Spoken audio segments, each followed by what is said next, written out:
Hello, good morning. Welcome back to another episode of Questions and Answers here with me. And I hope you're having an incredible day. I hope this episode just helps you through that incredible day and continues that on. So, without further ado, I have two great questions for you today. And the first isn't a specific question I got from any one specific person, but it's kind of some confusion I saw on many of my Social Security videos. So, it is about spousal benefits. So, just a little background.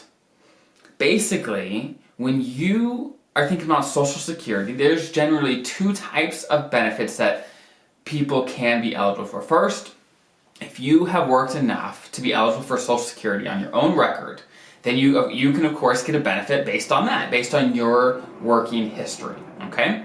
Now, you can also potentially get a benefit based on your spouse's working history. And generally how this works is the higher earner, okay, because their benefit's going to be higher, then the higher earner record is going to affect the lower earner's record, and the lower earner will be able to take a spousal benefit based on the higher earner's record. Now, I'm not going to dig into the numbers, but the biggest confusion that I have seen is that people assume that people can start that spousal benefit whenever they want, and that's not true. So, once you hit 62, from age 62 till 70, you can start your own benefit whenever you want, okay? That's the window. That's the 8-year window that you can start your own benefit based on your own working record. You can take spousal benefits at any point as long as the spouse that you're going to be taking spousal benefits off the record from is already taking benefits, okay? So for example, this is kind of a classic example. So let's say a couple are the same age, same exact age. They're both age 62 and they're trying to find a strategy that makes sense for them. And they say, hey, one spouse is the higher earner, and let's say that spouse says, hey, I'm the higher earner, I'm going to delay benefits as long as I can because I've made more and it's going to make a bigger difference. But the lower earner, hey, why don't you just take benefits right away because we want some income now and I'll delay mine and it should all work out. Perfect. Well, if the lower earner is taking benefits but the higher earner is not, then the lower earner cannot take spousal benefits at that time. They have to wait. So what's going to happen is the lower earner is going to start their benefits based on their own record, okay? And then the higher earner is going to start whenever they start. And then once the higher earner starts, then if the spousal benefit that the lower earner could be eligible for is higher than what they're already receiving, then they'll get that higher amount. Okay?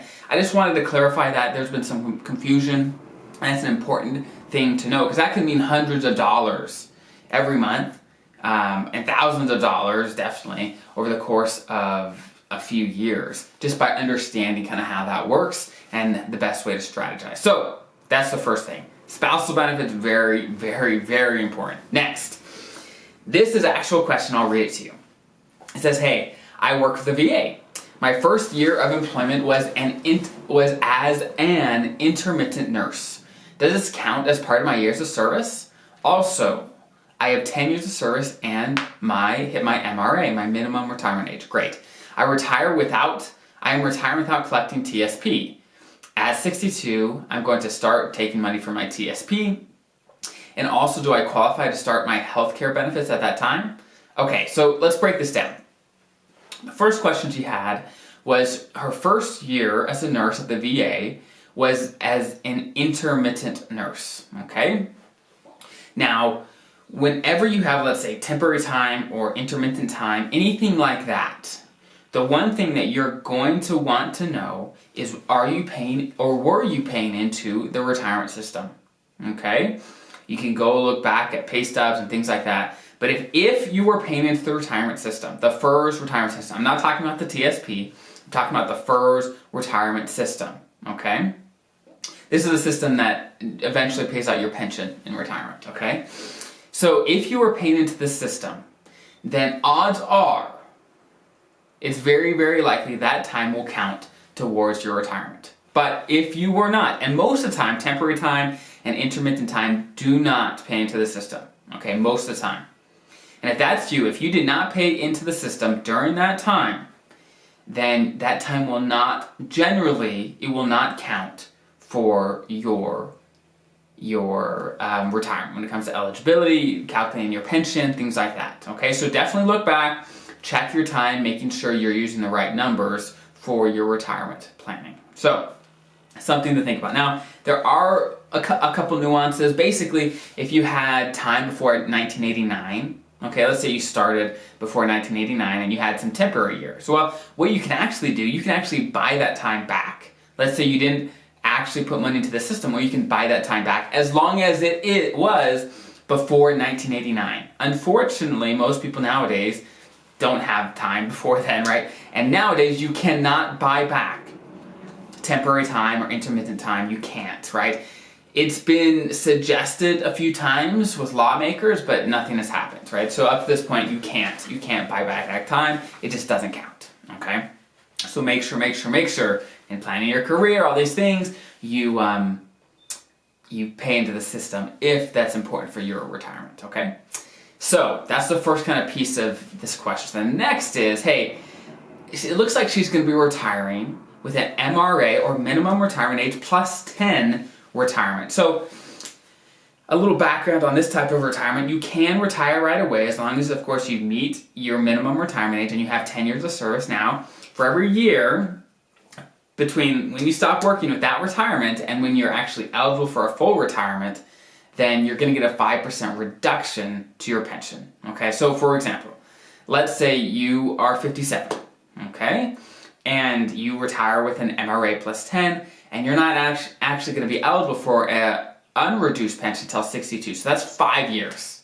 Okay, so that means your pension is going to be reduced by 25% permanently by retiring with that retirement. Now, it doesn't always, while that reduction is substantial, sometimes it still makes sense to leave. Sometimes it does, just depends, right?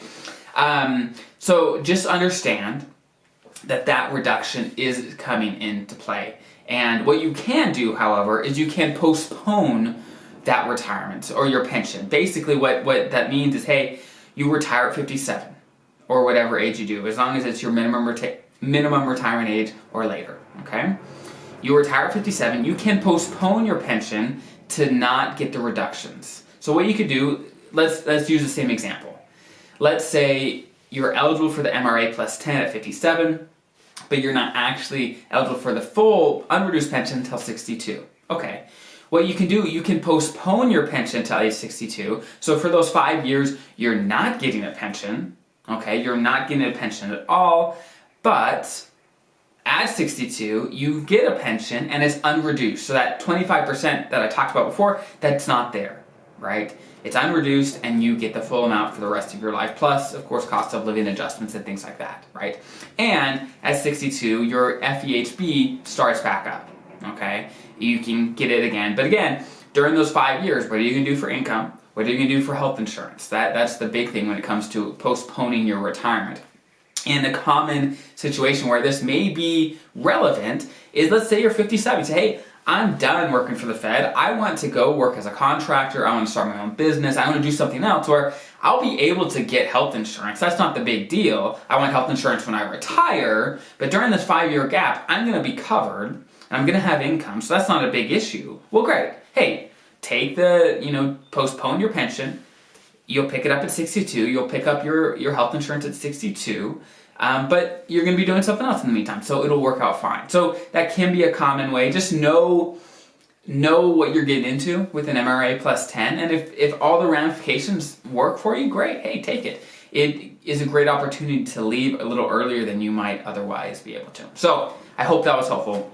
Have a great rest of your day. Again, if you have any questions, there's a link in the description below, and you can definitely submit them. That's the first place I go when I'm planning these episodes. Definitely submit it there, and it'll definitely help me see it, and you may be aired on one of these episodes. So have an incredible rest of your day, and I'll see you next time.